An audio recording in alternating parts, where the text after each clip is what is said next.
Okay, Don, we're back. We had just had Nebuchadnezzar having a dream. He's going to kill all of his wise men unless they could tell him the dream. They said, hey, it can't happen. We don't know how to do that. They were going to kill Daniel, Shadrach, Meshach, and Abednego as well.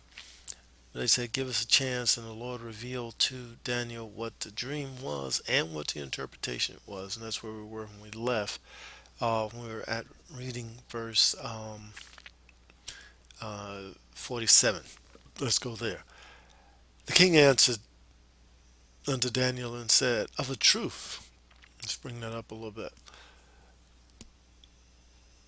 The king answered Daniel and said, of a truth, it is that your God is a God of gods, a Lord of kings, and revealer of secrets, seeing thou could reveal the secret. Then the king made Daniel a great man and gave him many gifts and made him ruler over the whole province of Babylon and chief of the governors over all the wise men of Babylon. Then Daniel requested of the king, and he set Shadrach, Meshach, and Abednego over the affairs of the province of Babylon. But Daniel sat in the gate of the king. By the way, this is a position of authority and an expression in the Old Testament that shows how that the men of authority met at the gate type of a thing. And clearly, um, Nebuchadnezzar has been had his attention drawn to one of God's men, Daniel, and also the other Hebrew worthies here, Shadrach, Meshach, and Abednego. Okay, let's move on. What have we seen? As we said earlier, the king had forgotten the dream, caused a big stir that night, asking his men, okay, tell me, what was my dream? And of course, they went ballistic. I mean, they were very afraid, I should say, because they could not tell him, and they said nobody can do it, not even the small GODs. But God came through for Daniel. Now, let's keep going.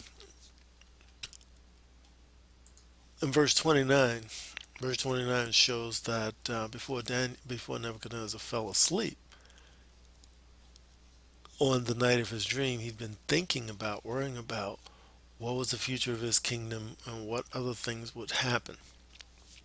The wise men failed to be able to answer the question, and of course, Nebuchadnezzar was greatly angry over that. And of course, the Lord gave to Daniel the the dream and also the interpretation of it. So let's look. So in Daniel, the interpretation was that Nebuchadnezzar and his kingdom was the head of gold. Let's go up to that um, image again. So he declared that thou art the head of gold. And the next kingdom, as it turns out, are the Medes and the Persians. You may remember this from your history class. And the very next world kingdom, you may have remember Alexander the Great conquered the world in just a very, very few years before he was in his 30s. Um, Basically says he had nothing to offer his men pretty much but valor, and they conquered the world. So, thou art the head of gold. There'll be another kingdom inferior to you, which would be the chest represented by the chest and arms of silver, which is the Medo Persians. Brass, matter of fact, I think if memory serves me correctly, brass was one of the things that was discovered about this time. And Greece, this is exactly how it follows in history. Babylon, next world empire, the Medes and the Persians.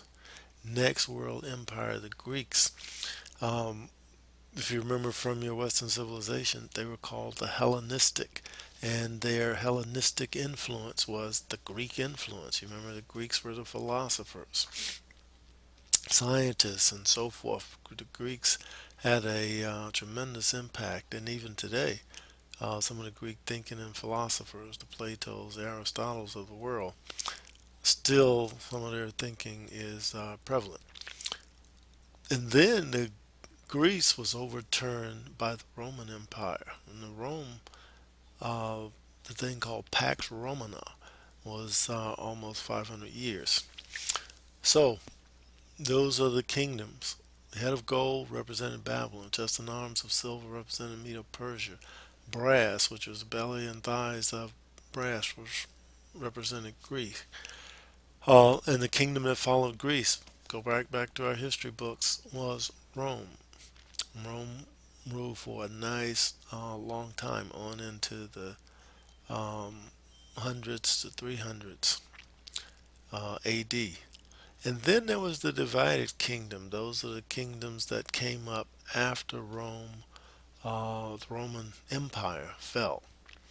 And then the other thing that was pointed out is that in these days, that is the days of the divided kingdom, there would be a stone carved out without man's hands, and it struck the statue on his feet, and the entire thing fell, and it's spoke of as the pieces breaking up, and it became like draft, and they blew in the wind. But the stone that was became as a mountain and filled the entire earth. So that's the key portions that we should have been able to pick up, take home lesson, if you will, from our study.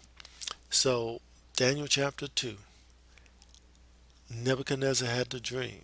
The dream turned out to have just a tremendous influence and impact on us, even in the modern day, to understand that there is a God in heaven that, as it said there in Isaiah, can speak the end from the beginning. When Nebuchadnezzar had this dream, Daniel was in Babylonian captivity. He, along with all the existing men and women who were still in Judah, the ones particularly mentioned in chapter 1 who were of the king's family, were the ones that they had pulled in and that they were going to train and teach them the Babylonian thinking and language and all that. It's to these people, to Nebuchadnezzar, that the Lord revealed in his dream that Nebuchadnezzar had what the future was going to be. And as you see it rolled out there in front of us, there would be a kingdom following you, following you.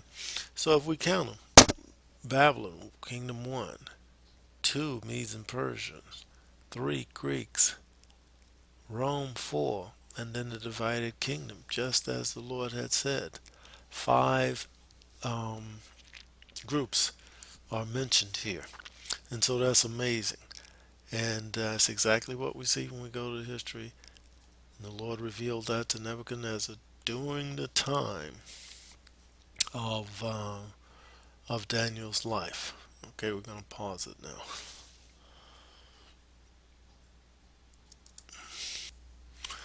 Okay, Donna, I'm back. Let's go ahead and wrap up this part of Daniel chapter 2. So, one more time, uh, Babylon, Nebuchadnezzar, if you will, was the head of gold. I thought I would stop a minute and bring into focus the time periods for these various empires. So, the head of gold was Babylon. You see the date 609. Matter of fact, you can just stop the video and just read down through some of these things. But these are the time periods, as you can see, closer and closer to the time of Christ. So the Greek Empire ended around 168 BC. Take a look at this. The legs of iron. Matter of fact, the Latin word Rome actually means strength. And the Rome is, of course, the strongest of all the metals that were in that series of metals that were called out in Nebuchadnezzar's dream. And look at the long period of time that Rome was in power, heading towards 600 years. And as you know, the Roman Empire was the empire that was in control of the world at the time that Christ was born. And they had been in power for nearly 168 years and stayed in power for almost another 500 years, uh, if you will, after the death of Christ. And keep in mind, God of heaven called out this order. What would happen? Then the Roman Empire, of course, ends, and that part of the dream that Nebuchadnezzar had in Daniel 2:41 and 42 pointed out that the feet were part of iron, part of clay, some strong, some weak, all type of a thing.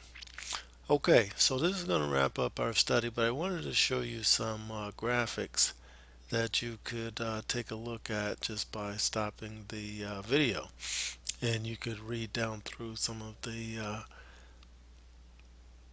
rulers and so forth that have followed um, the Roman Empire. Now, a key point was that as as my as iron and clay do not mix, so the kingdoms that were divided would never um, combine and come together as Babylon, as Medo Persians had done.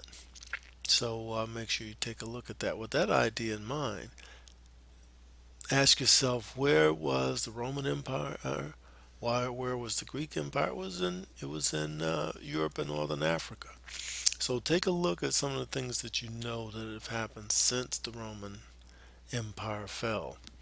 Lots of people have tried to reunite Europe and so forth, and they have fallen on the battlefield. Napoleon, Hitler, so forth and so forth. You can look through these things and stop the video and see what you got. Then there's one more that's very interesting, and this is a graphic that shows what all different kinds of effort people have made to try and marry each other and reunite the old Roman Empire, if you will. But the Lord says they would never work. Okay, so we're going to wrap up this part of the study of Daniel chapter 2. And so let's just say one more time that Nebuchadnezzar had a dream. It was a dream of empires, a dream of nations. And God had given him the dream. Of course, he forgot it. But in order to draw God into the picture that he might get the glory, he took the dream from Nebuchadnezzar. The only way that Nebuchadnezzar could get to understand and to remember what his dream was, he had to get one of God's guys, God's men, into action. And what they did is they certainly prayed. The Lord identified to them what the dream was, and that's what we have there in Daniel 2.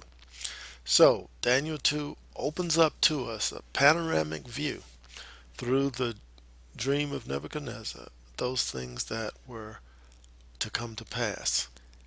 And that lets us know there's one of the first, this shows us rather, in Daniel chapter 2, one of the first chapters that opens up to the modern world, to the worlds of ancient times, the end to a certain extent from the beginning. And note, when is it that God's kingdom takes over the entire world?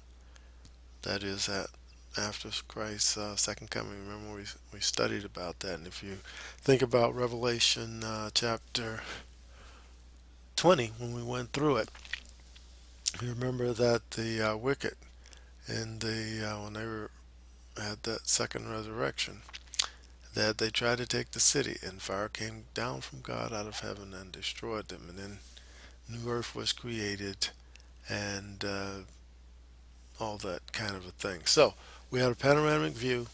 That's what we get in Daniel chapter 2. Closing it out. Thank you, dear Father, for how you've helped us with this study. May it be impactful to us as you've opened to our minds, as you open to Nebuchadnezzar, what things that are shortly to come to pass. Thanks.